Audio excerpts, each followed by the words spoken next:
On February 3rd, 1970, all heaven broke loose during Asbury College's 10 a.m. chapel service. Asbury College is located in Wilmore, Kentucky. The service, a routine meeting, was scheduled for 50 minutes. Instead, it lasted 185 hours nonstop, 24 hours a day. Intermittently, it continued for weeks. Ultimately, it spread across the United States and into foreign countries. Some say it is being felt even today. On that Tuesday morning in 1970, students and faculty members had shown up at the college's chapel, Hughes Auditorium, for what they assumed would be one more routine meeting. Custer Reynolds, Asbury's academic dean and a Methodist layman, was in charge, and Reynolds did not preach. Instead, he briefly gave his testimony, then issued an invitation for students to talk about their own Christian experiences. There was nothing particularly unusual about that. One student responded to his offer, then another, then another. Then they started pouring to the altar, Reynolds said. It just broke. Students and faculty members alike found themselves quietly praying, weeping, singing. They sought out others to whom they had done wrong deeds and asked for forgiveness. The chapel service went on and on non-stop, 24 hours a day for 185 hours. People didn't want to leave. They were afraid they would miss something wonderful. J.T. Siemens vividly remembers. Siemens was then a professor at an adjacent Asbury Theological Seminary. J.T. Siemens felt as if he had been baptized in an unaccountable spirit of love, he said. His skepticism vanished. I said to myself, this is not of man, this is of God.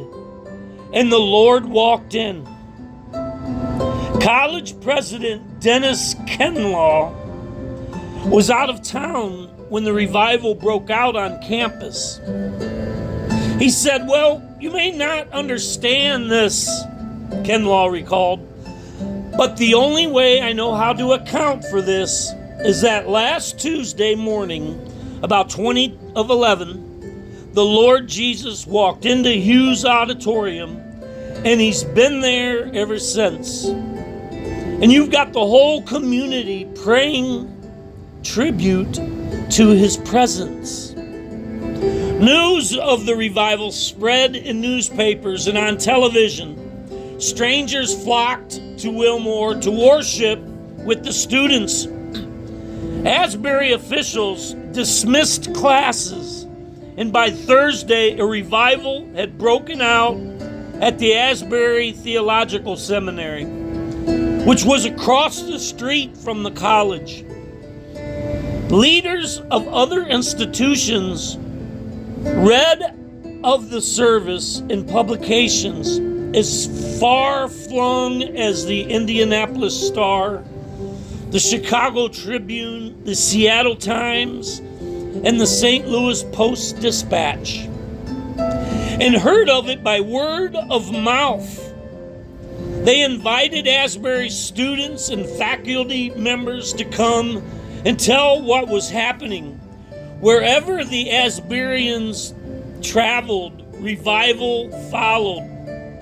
And by the summer of 1970, The revival had reached more than 130 other colleges, seminaries, and Bible schools, and scores of churches.